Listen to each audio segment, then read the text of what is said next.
আমি পৃথিবীর পথে পথে হাঁটতে বেরিয়েছিলাম ইতিহাসের রহস্য আর মানুষের গল্প খুঁজে।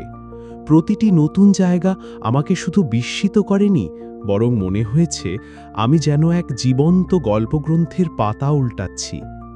এখন তোমাদের শোনাই আমার সেই ৭ আশ্চর্যের সফরের অভিজ্ঞতা। চীনের পাহাড়ি বুক জুড়ে মহাপ্রাচীর দাঁড়িয়ে আছে, যেন সময়ের সীমান্ত রেখা। ইতিহাস বলে খ্রিস্টপূর্ব ৭ম শতক থেকেই এর কাজ শুরু হয়েছিল, আর মিং রাজাদের আমলে তা পূর্ণতা পায়। সেখানে দেখা হয়েছিল এক বুড়ো কৃষক জিয়াংয়ের সাথে। উনি ফিসফিস করে বললেন, আমাদের গ্রামের কাছে এক গুহায় সাপেরা বাস করে। শুক্রবার রাতে নাকি তারা প্রাচীরের রূপ নিয়ে এর শক্তি বাড়িয়ে দেয়। আমি চুপ করে দাঁড়িয়েছিলাম প্রাচীরের মাথায়। দূরের পাহাড়, পাথরের দেয়াল আর মানুষের বিশ্বাস মিলেমিশে যেন এক অপূর্ব গল্প আঁকছিল। তারপর পা পড়ল জর্ডানের মরুভূমির বুকের শহর পেত্রায়।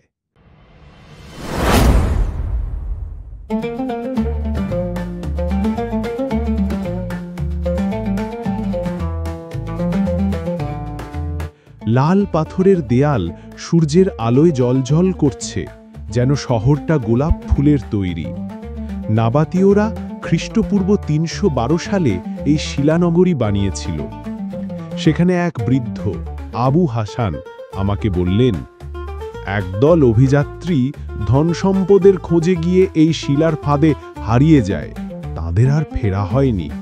আজও আমরা বিশ্বাস করি শিলা নিজের রহস্য নিজেই রক্ষা করে। দেয়াল ছুঁয়ে আমার মনে হলো এই শহর নীরব, কিন্তু এর ভেতরে কত কথা লুকিয়ে আছে।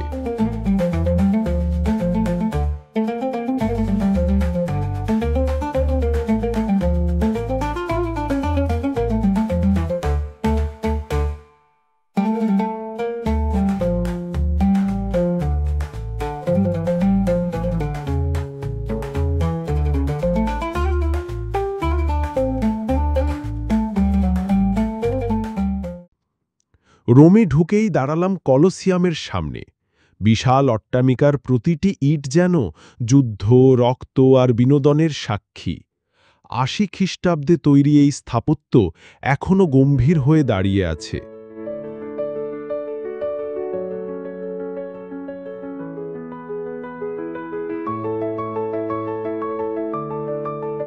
এক বৃদ্ধ গাইড মৃদু হাসি দিয়ে বললেন, একদিন এক লড়াই চলছিল।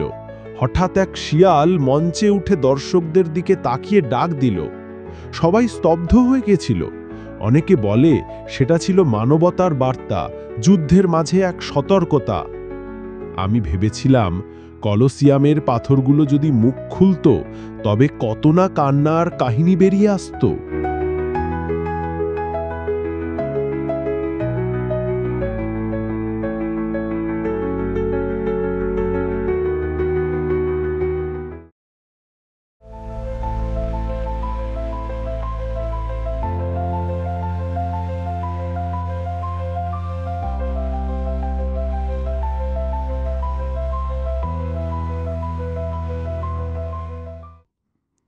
এরপর আমি মেক্সিকোর জঙ্গলে পৌঁছালাম। মায়াদির কুকুলকান পিরামিড সূর্যের আলোয় খেলা করছে। বিশেষ করে সন্ধেবেলায় আলো ছায়ার রেখা সাপের মতো নেমে আসে সিঁড়ি বেয়ে। এক মায়াবৃদ্ধা বললেন, আমাদের বিশ্বাস সেই সাপ নেমে এসে পৃথিবীতে কল্যাণ বয়ে আনে। পাশেই এক ছোট মেয়ে আকাশের দিকে তাকিয়ে বলছিল, দেখো, সাপের আলোর রেখা আমাদের ভবিষ্যৎ দেখাচ্ছে। আমি চুপ করে দাঁড়িয়ে রইলাম। প্রকৃতি আর বিশ্বাস মিলে কি আশ্চর্য এক জাদু রচনা করেছে।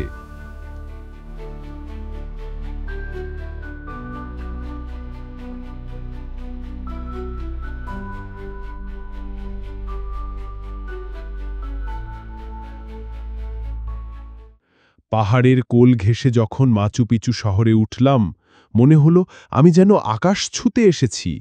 ইনকা সভ্যতার এই নিদর্শন কুয়াশার আড়াল থেকে বেরিয়ে এলো, ঠিক যেন কোনো রূপকথার শহর।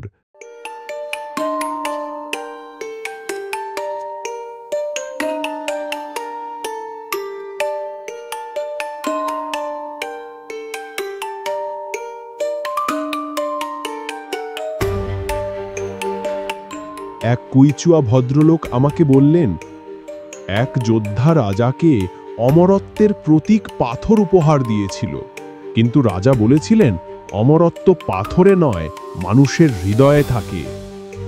তখন মনে হলো এই শহর মানুষের শক্তি আর প্রকৃতির সৌন্দর্যের এক পবিত্র মিলন।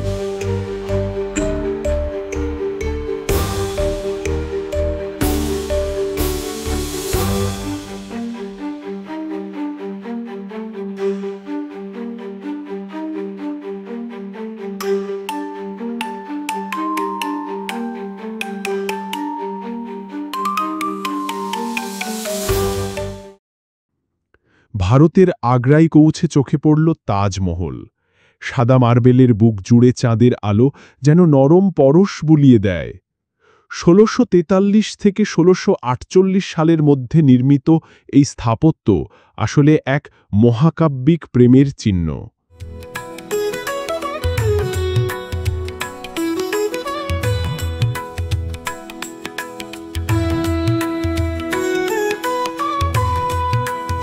সেখানে এক বৃদ্ধ বললেন, চাঁদের আলো জমে থাকে এর দেয়ালে, এক রাজকুমারী নাকি সেই আলো চুরি করতে চেয়েছিল তার ভালোবাসার প্রমাণ হিসেবে। আমি তাকিয়েছিলাম তাজমহলের দিকে। মনে হচ্ছিল প্রেম সত্যিই আলো হয়ে চিরকাল বেঁচে থাকে।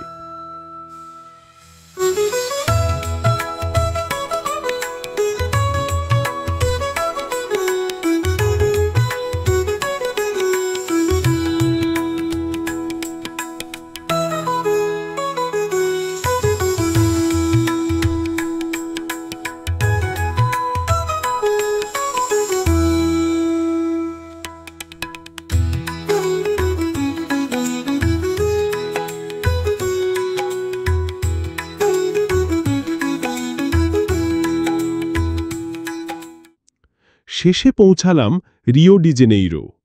পাহাড়ের মাথায় হাত মেলে দাঁড়ানো খ্রিস্টের ভাস্কর্য যেন পুরো শহরকে আশীর্বাদ করছে। ১৯৩১ সালে তৈরি হলেও এটি আজও শান্তি আর ভরসার প্রতীক। এক গ্রামবাসী বললেন, আমরা যখন বিপদে পড়ি এই প্রতিমার দিকে তাকাই, মনে হয় সব অন্ধকার কেটে যাবে। তখন আমি বুঝেছিলাম এই ভাস্কর্য কেবল একটি মূর্তি নয়, মানুষের আশার কেন্দ্র।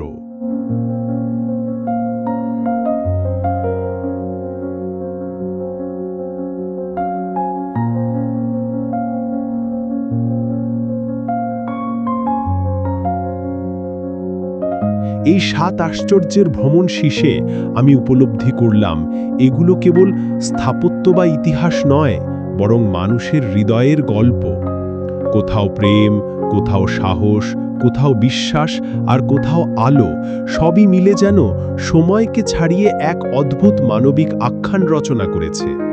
আমি ফিরে এলেও সেই গল্পগুলো এখনো আমার সঙ্গে রয়ে গেছে, যেন প্রতিটি আশ্চর্য আমার ভেতরেই বসে আছে।